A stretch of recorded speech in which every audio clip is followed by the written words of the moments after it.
Hey, FanCasters, welcome to another episode here on FanCast.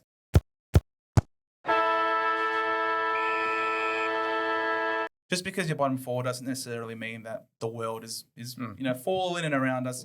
The same way that if you're in the top 8 doesn't necessarily mean that everything is going very well. Or as badly as some people might say. Isn't that right, Jake? Correct, yeah. Particularly Matthew Lloyd saying that we're in free fall. And the power rankings that they do every week on, I think it's on Fox Footy or something. We're ranked 15th. Lloydie will take that personally. He doesn't like negative feedback to him.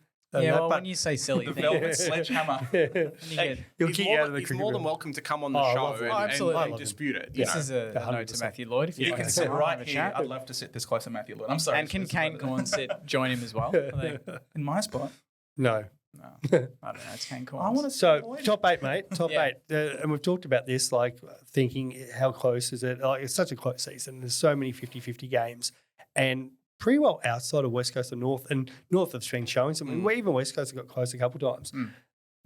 It wouldn't surprise me if one team beat another team on any given week. Like we saw when Hawthorn beat Brisbane. Yeah, upsets are happening, and I still think there's going to be definitely room for upsets on the way home. And this week it was, I don't know how your tippings are going, but it was pretty hard to sit down and work out some of these games because even though like you would think the Bulldogs should beat the Giants at Ballarat, and the Giants have been in really good form even tonight. Like if Carlton, I would be thinking Collingwood should be about 4 goals too strong, but I'm not completely shocked that if Carlton had knocked over Collingwood. So I did get 9 last week. How'd you guys go? I got 8 last week. I feel like I got 8. I couldn't believe I got 9. Yeah. Every other week it's like 4. Yeah. I got 8. Big change. The one I got wrong was, I don't know how I got this wrong. I got PortAdelaide and Collingwood wrong. I was so sure on Collingwood to win. Next thing I knew, I come in next week, like, what the hell? What? How did I support? Whatever. It is what it is. But no, if Carlton win tonight, if Carlton somehow it changes Collingwood, changes lid everything. is off. Yeah. Right? I think this is probably tonight's game is the one game where I'm like, okay, if the result doesn't go the way I think or want it to go, that could be a bit of a problem. Yeah.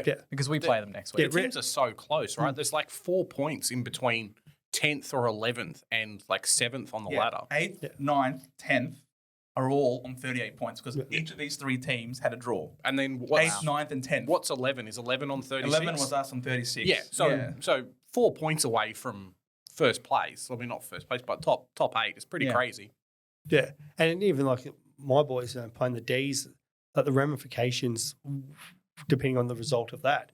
Like if the Ds drop this game and that, like it opens the door for if the Dogs or Geelong get on a run to steal that top 4 spot.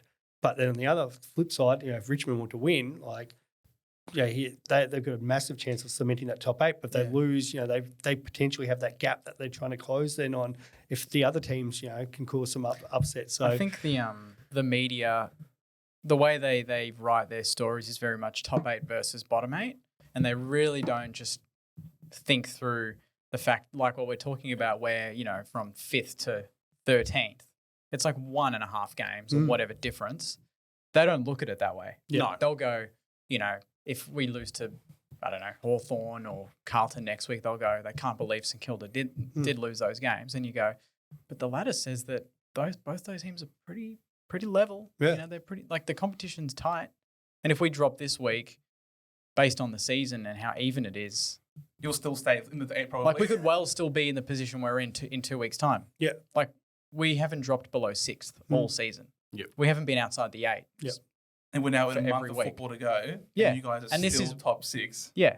We've not been below 6th at the end of a round, I don't think. So it's unreal to think about that. And I've said it before on other shows, well, not other shows, but on other episodes here as well, just how healthy the league is if it's a month to go of football and half the teams can still make it in the top 8. It's not like previous years where you might have had the top 5 locked out, everyone else is on like no wins, and then it's like, everyone's playing for 6th and 7th. There's a legitimate chance for a big shake-up in the next month or so. And I think the general consensus for a lot of people out there is that everyone's saying St Kilda's going to miss the 8. We're the one. And our draws are not bad. That's the on the flip side. I'm like, if our draw's really, really difficult, I get it. But like we've got Hawthorn, we should win. I know we lost last time, but you'd like to think we learned our lesson. And then we've got Carlton, who have beaten already. King's back soon, right? King's as well. back probably for Carlton next week with Membry and Jack Hayes. Oh, massive. So we'll have 3 talls there.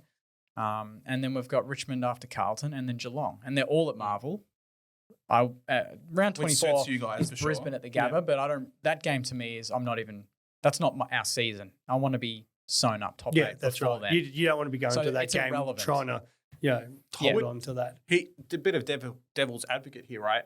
Would you be happy if you guys made finals but you were out in the first week? Or would you rather have it Yes. some close games but then just miss out? No, make finals. Make finals. All right. Yeah, Fair enough. you don't have to finish the sentence. Like I think we all would just want to get finals is amazing, and Yeah, for the for sure. players that we've got, I'd love to see Machito Owens at the G or Marvel first week of the finals, win, lose or draw. You know, Yeah, if this was us 2 years ago, I probably got the answer that you were, I guess, trying to get out of Jakey, where like, well, I don't mind missing, get a higher pick, redo the list at the situation when, we were starting to move a couple of players on, but right now that we've got Taranto and Hopper in, I'd rather get in and have a crack with the list that we're going. So, but in saying that, you probably always want to make it, because once you're in, and you also don't know what's going to happen. that's right. Like everyone goes, I know it's hard outside the top 4, and it's only been done twice during the AFL era. Yeah. With Adelaide in the 90s and obviously the Bulldogs when they won the flag in 2016. But anything can still happen. Like it's footy. Like you get on a run for 3 or 4 weeks, or another team and they get injuries come down. It can change the whole landscape of your final. So if you're in it, you're a chance to win it. And I mean, the top 4's sorry to jump in, but the top 4, they've got their own little world that they're in. The bottom 4 of the top 8, you're not making up numbers if you're there because you're all at the same level. I wouldn't say if we sneak into 6th, then GWS sneak in or we verse an Essendon or something. I'm worried. I'm just that's a great final. These are all going to be 50-50 games. And isn't that exactly what the AFL wants? Absolutely. in the And finals? it's not like Collingwood, compared to some other teams we've had at top of the ladder, are going out and dominating every week by 5 or 10 goals. We saw Melbourne get them a few weeks. Now, the way they're structured under McRae and the way they close out games, unbelievable. And we probably haven't seen a team like that come into fourth quarters. But in saying that, because the games are so tight, it only has to be an injury to one of their main players come in that last quarter, or something. Something could go wrong, or they're playing a team like it's Melbourne or Richmond, or a Melbourne team that is used to playing on the MCG. And all of a sudden, they find themselves on the wrong ledger of a close match. Or just Elliott misses a tight That's right. kick from a pocket. It's going to happen eventually. So, I don't think it's... Sorry, mate. But I don't think there's those memories. PTSD. the standout performer that we've had in some other years. Yeah, definitely. Thank you so much, Yes. guys, for watching. We hope you enjoyed. Please make sure you like, subscribe, share, send it to all of your friends and family, because I hope you had as much fun as we had fun. Right, Smith? 100%. Always have fun here. Beautiful. Jakey? You know it. Jazz? Mate, I love talking some proper footy chat. See you guys in the next one. Bye. So, yeah.